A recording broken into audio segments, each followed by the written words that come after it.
Good to meet you, Jess Thom. Yes.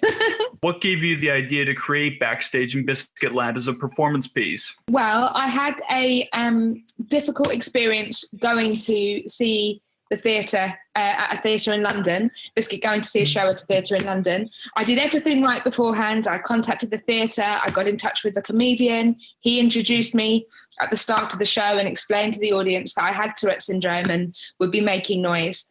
But despite all of that, I was still asked to move to the sound booth because of the noises I was making during the intermission.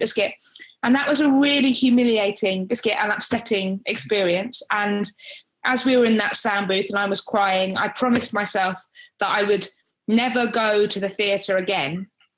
But fortunately, that wasn't a promise I kept. And instead, I was supported by friends and creative organisations to understand that there was a different way of addressing that. And so we made Backstage in Biscuitland to celebrate Tourette's syndrome, to share my journey with the condition, and most importantly, to show people that making art, making theatre inclusive makes it better. It makes it better art. It makes it better theatre.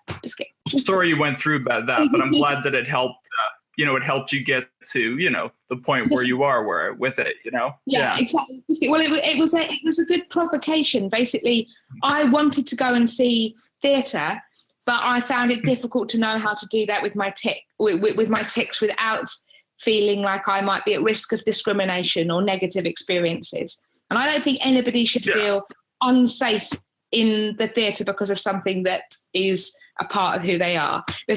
And so within the show, we talk about a growing movement in the UK for what's called relaxed performances. So they're performances where the whole audience is given permission to relax and respond naturally, laugh harder or cheer. And I think that creates a much more dynamic and interesting theatre experience for everybody. So I know what that's like, and it's really great that you've brought that performance not only in the UK but that you're bringing it to Canada as well. I can't wait. Yeah. Besides the upcoming PuSh festival, where else have you performed in Backstage in Biscuitland? We when we made the show, we first took it to the Edinburgh Fringe Festival in Scotland, which is one of the performing arts festivals in the world. And our aim had been to take it to there because that's where people who made theatre would be directors and performers and producers. And we wanted them to hear about my experiences and to understand that there might be invisible barriers that they hadn't considered that would prevent people coming and seeing their shows and their work. But from there, we've been able to take, the response was amazing. We sold out and won an award, and we've been able to take it across the world. So we've been to Bosnia and to Ireland and to Sweden and to Norway and to Australia and to the US. And we performed once before in Toronto. So we loved Canada. So we're really excited to be bringing it back to Vancouver. What would you want the audience to feel when they see your show? I would definitely want the audience to laugh. I'd want them to feel relaxed. I'd want them to come out maybe having thought about something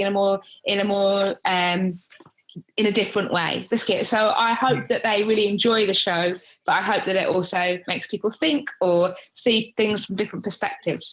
Part of the wider Tourette's Hero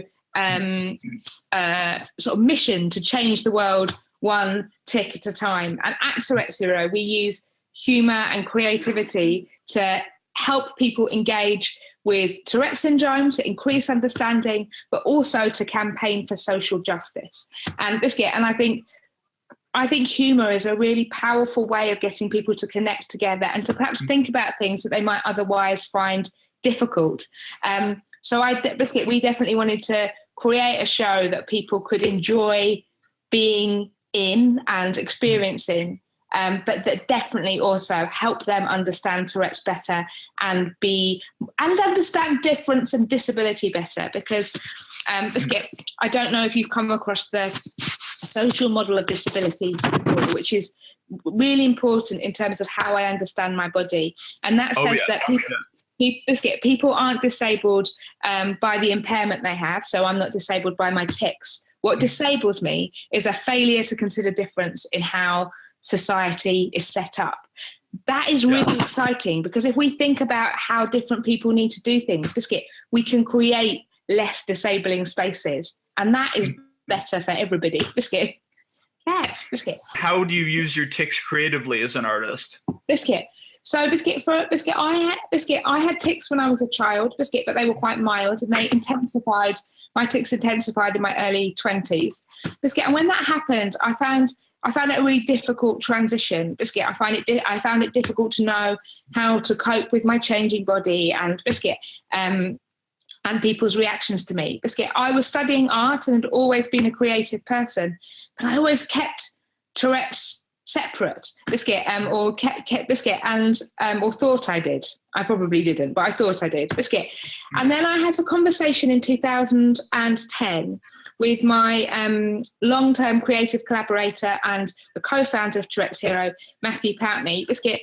And he told me, we were having a conversation about Tourette's, one we'd had many times before, but he said something that changed the way I understood my condition. And he said that not doing something with my tics would be wasteful, and described Tourette's as a crazy language generating machine. And so not using that Biscuit, the products of that machine, the tics, as springboards for creativity was wasteful. And I definitely didn't want to be wasteful.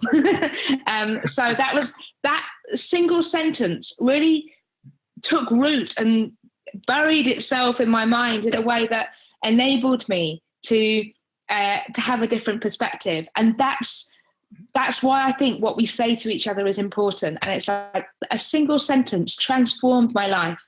And so that I think that every conversation, Biscuit, laugh, or shared experience has the potential to create change. Biscuit, I say that my tics are my superpower, because they collide together ideas that would never normally sit next to each other and create incredible new concepts, Biscuit. And then we make them available on our website, touretteshero.com, and we invite people to use them. Anyone can come and use them to make poetry or music or create an image and upload it to our gallery. And there's like over 200 tic-inspired pieces of artwork. And I think that's, Biscuit, I think that's important in terms of Tourette's, the idea of Biscuit, finding the opportunities to and thinking positively about how Biscuit, what Tourette's gives you in terms of neurodiversity and perhaps thinking in different ways, but I think that also has lots to say to lots of other people with different conditions. Biscuit. What is the last tic you had that really made you laugh? Oh gosh, there's so many. Sometimes Biscuit, sometimes the really rude ones are quite really surprise me, Biscuit, and make me laugh.